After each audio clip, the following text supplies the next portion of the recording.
Assalamualaikum warahmatullahi wabarakatuh.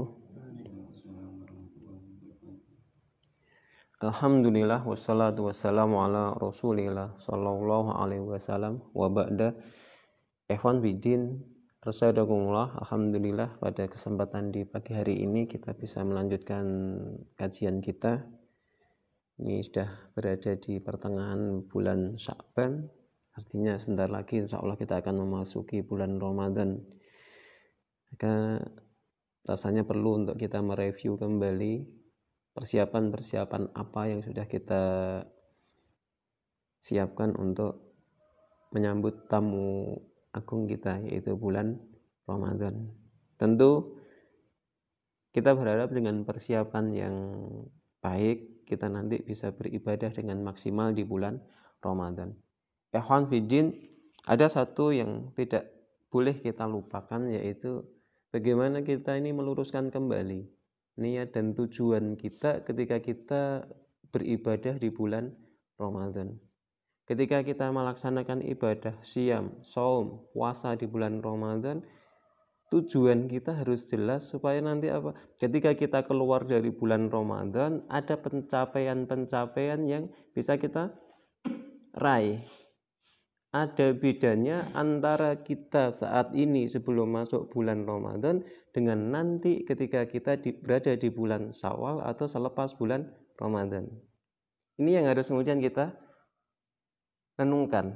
Supaya apa? Kita mulai menata. Sebenarnya di bulan Ramadan kita mau apa?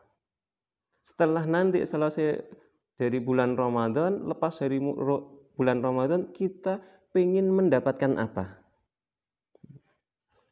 Ikhwan fiddin, Allah Subhanahu wa taala mengingatkan kita dalam satu ayat ini cukup populer dan kita insyaallah sudah hafal semua ini.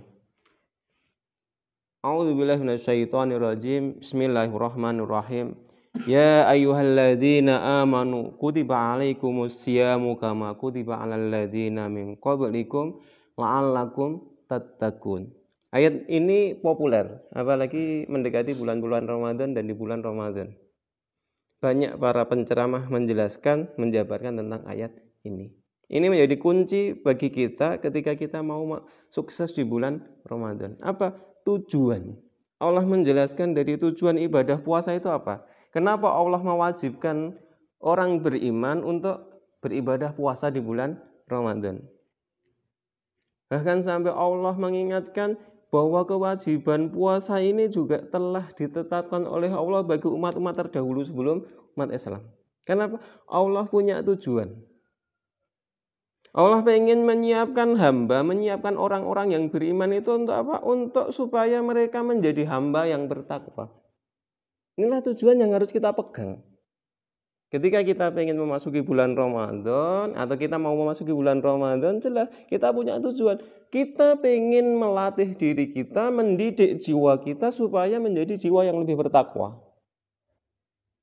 Sehingga harapan apa? Harapannya kita bisa melakukan amalan-amalan, perbuatan-perbuatan baik zahir maupun batin yang mengarahkan apa? Peningkatan kualitas ketakwaan kita. Endingnya nanti ketika kita selesai 30 hari atau 1 bulan di bulan Ramadan, keluar dari bulan Ramadan, masuk bulan Syawal, kita menjadi pribadi yang jauh lebih bertakwa daripada sebelum masuk bulan Ramadan. Kalau kita pengen melihat keberhasilan kita, enak, gampang. Kenapa? Kita punya tujuan yang jelas. Bagaimana Ramadan hari pertama? Sudah meningkat atau belum kualitas kita? Bagaimana nanti Ramadan bulan kedua, ketiga, hari kedua, ketiga, ke-10, pertengahan Ramadan, masuk ke 21 hari di bulan Ramadan, menjelang kita berpisah dengan bulan Ramadan. Bagaimana keadaan diri kita? Apakah sudah menjadi pribadi yang lebih baik, menjadi pribadi yang lebih beriman, menjadi pribadi yang lebih bertakwa, atau sama saja? Bagaimana amal-amal kita? Apakah sudah meningkat atau masih datar-datar saja? Bagaimana kesibukan kita? Apakah kesibukan kita sudah mengarah pada kesibukan-kesibukan akhirat, amal-amal yang akan menjadikan kita lebih sukses untuk kehidupan akhirat, atau kita masih lalai dan larut dalam kehidupan dunia kita? Ya, monggo ini direnungkan bersama. Tujuan kita, tujuan pokok dari ibadah puasa adalah la'allakum tattaqun, untuk mendidik diri kita, membentuk jiwa kita agar menjadi pribadi yang bertakwa. Jadi Ramadan itu bukan sekedar Ramadhan, tapi Ramadan itu adalah intinya pada pengendalian. Bukan sekedar program diet mengurangi makan, juga bukan sekedar pemindahan jadwal makan. Sarapan diajukan sebelum subuh, makan siang dijamak dengan makan malam, digeser selepas maghrib. Bukan hanya sekedar itu. Kemudian kalau berhasil dapat bonus kolak, gorengan, es buah, dan macam-macam.